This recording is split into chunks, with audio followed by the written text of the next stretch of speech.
What is up guys, it's your boy King Shibbi and welcome back to Shingle Gaming. In today's video, we're diving into a hot topic of the lava loon puppet.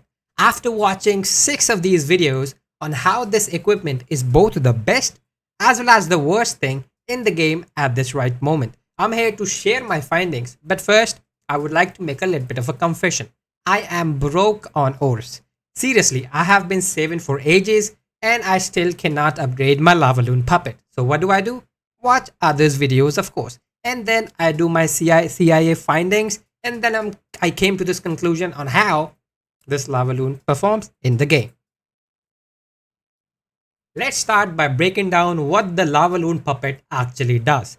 This piece of equipment spawns 1 or 2 lava loons when activated, depending on its level. At level 9, you get that sweet upgrade for the 2 units. Each lava loon has a decent hit points and can soak up damage, which is fantastic for air attacks. But remember, while they can tank hits, they are not invincible. Now here's the kicker. While it spawns those adorable lava loons, they actually have some of the lowest damage output compared to the other Grand Warden abilities. Let's break down it more further. The damage per second for the lava loon might seem impressive at the first glance, but when you pit them against the high level troops like dragons or maxed out balloons, the discrepancy becomes really clear. They excel at drawing fire but lack the ability to deal significant damage. Now let's talk about why some claim it's the best. For lower town halls, the 23 housing space that lava loon take up can be a game changer with clone spells, of course. You can even stack up multiple lava loons, growing from 1 to total of 5. That's a total of 115 housing space. This strategy has let me smash through Town Hall 11 to 14 bases like they're nothing. It's all about the element of surprise and overwhelming your opponent with numbers. But then again, here I am watching all these videos because I cannot upgrade the puppet to level 9. The irony, right? I'm taking notes while my troops are still training. And you know what? That's the challenge with the lava loon puppet. It's a double-edged sword. It can dominate lower town halls, but start to struggle as you climb higher. However, let's not sugarcoat things. As you climb to Town Hall 15 and 16, the effectiveness of the lava loon puppet begins to falter. You can clone 2 lava loons, and those new defenses like Monolith can tear through your troops in seconds. The strategy requires a bit more finesse at higher levels. The higher you go, the more complex the defenses become, and the lava loon puppet effectiveness diminishes against the well-placed traps and the upgraded defenses. And in ground-based strategies, oh boy, the downsides are real. The lava loon puppet doesn't offer much for the ground attacks. It's more of a support tool rather than a powerhouse. If you're looking for a raw damage output, you might want to consider other Grand Warden equipment instead. Preferably maybe Fireball. In fact, many players have found that puppet reliance on air units can backfire against bases designed specifically to counter air strategies. Speaking of the other equipment, how does the lava loon puppet stack up? The Eternal Tome offers massive buffs to all your troops, making it far more versatile. The ability to not only boost damage but also provide invulnerability during critical moments. Plus, the Fireball can deal substantial damage and disrupt defenses. So while the lava loon puppet is fun, it may not be the best choice when you're looking for sheer power. Let's also consider the versatility of Grand Warden's role. The Eternal Tome can be used effectively in a variety of scenarios, whether you're going for a ground or air heavy strategy.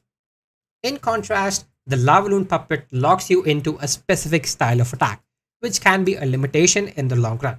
Plus, using the Fireball in conjunction with your ground troops can help eliminate pesky defending structures that might otherwise cause problems for your main army. Now let's get into the nitty-gritty of damage output.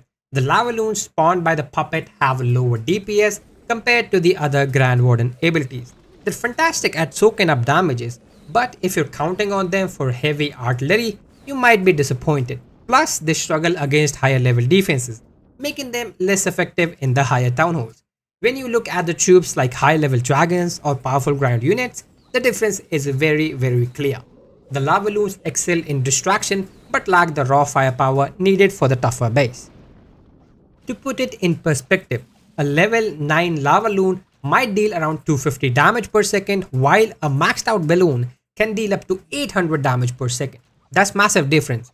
But when you're trying to take down a well fortified base, the lava loon's primary role is to distract and absorb hits, not deal damage effectively. Now let's talk strategy. Using the lava loon puppet means you have to be strategic about when and how you deploy it. You need to be aware of the enemy defenses and traps that can easily target air units.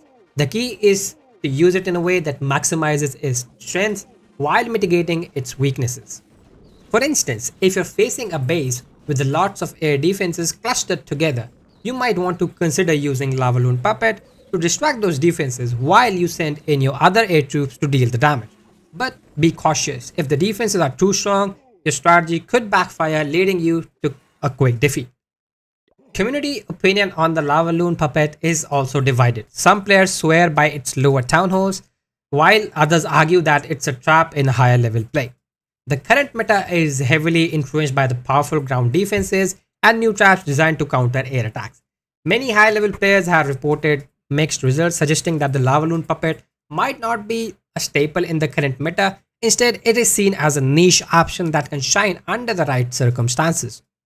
It's fascinating to see how the community adapts to a new equipment. Many players are experimenting with the hybrid strategies that incorporate the puppet alongside traditional troop compositions. This adaptability is crucial for success in Clash of Clans, where the meta shifts regularly with each update. So, what's the final verdict? The lava loon puppet is an interesting piece of equipment, offering both strengths and weaknesses. It's amazing for lower town halls, especially when you can use clone spells effectively. But at the higher town halls, it struggles against the robust defense. And in the ground strategies, it doesn't hold up as well. The equipment is fun and can lead to some creative strategies, but it requires a careful consideration before deploying it in the battle.